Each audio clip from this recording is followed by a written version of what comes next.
In this video, we're going to talk about putting together a 6-ball arsenal to take to the USBC Open Championships, or maybe another event that you're going to be bowling on that's on a flatter pattern than you typically bowl on in your league.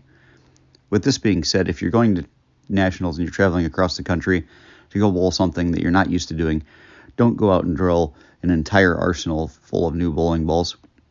I understand that I make a lot of videos and by no means telling you that not to buy something, but just saying that when you're bowling on the more demanding conditions, it's in your best interest to know your equipment so you can make educated adjustments while you're bowling. There are situations where you just know I don't have that type of bowling ball in my bag and I might need it. So if that's the case, go out to your local pro shop or Southgate Lanes Pro Shop. You can contact them at 419-358-6966 with the code in the video, JShadbolt10, for a discount on your purchase of a new ball for up to 30 days after its release. My entering average for the Open Championships is 200, and I usually book an average in the leagues around 220s to 230s. I by no means am saying that I've had great success in the event, but if I can help you properly plan ahead and gain some pins if you execute correctly, that's great.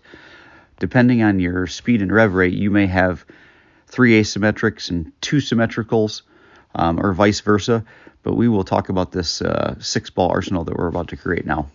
Ball selection number 1. So here's the deal. Let's get started with the most important and by far the most boring bowling ball that we're going to talk about today. Whatever ball you're shooting spares with, plastic or urethane or short pin reactive or whatever it is, it might be the difference between making a fair amount of money back and having a good tournament, or not getting any money back and leaving dejected. Spares are a must. So for me, this is a Storm mix, but this also might be a pitch black or a less aggressive, shorter pin reactive ball that you might have. Food for thought: when you're shooting your spares on the patterns that are flatter than your typical house shot, it's a good idea to hook it very little or not at all and go right at these spares. Any of those ball choices would work if you execute correctly. Ball number 2 in the bag is the benchmark ball. With this selection, I look for something closer to the middle of your lineup, probably a solid cover with a more round shape on the lane. Best guess for me is a phase 2. I could see people filling this with an IQ Tour Solid or an Idol, or the new Idol as well.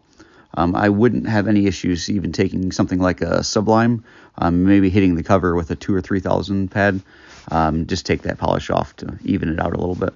With the third ball in the bag, I'd be looking at an asymmetrical solid, something that can handle a lot of oil. With this, I'm talking about maybe a Gem, a Harsh Reality, or maybe an Eternity Pie. We're always going to be able to ball down from here, but I'm going to be looking for something that can handle a bunch of oil on the lane, and then I'm probably going to start with early in the days and be a little straighter on the lane.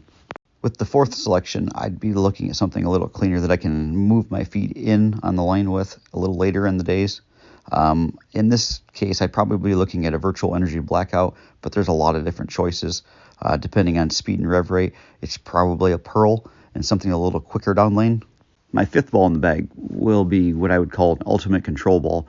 For me, this is a short pin ball, but for others, it might be an IQ Tour Solid with a bunch of games on it, or another slower transitioning ball that you can control the back end of the lane with. This selection, it will be attempting to keep you out of trouble and avoid those extremely bad games. My sixth and final selection is always my favorite versatile ball, something that flares but makes sense on a variety of different patterns. I will likely select an Infinite Physics here. It offers me a fair amount of hook potential, but I can blend the lane a little bit with it. It gives me a ball that I can possibly move deeper in the lane, but it's not nearly as quick down lane as a V-bow. Obviously, each bowler creating their own arsenal needs to take into account their own attributes. I hope you enjoyed watching the video today. Thank you.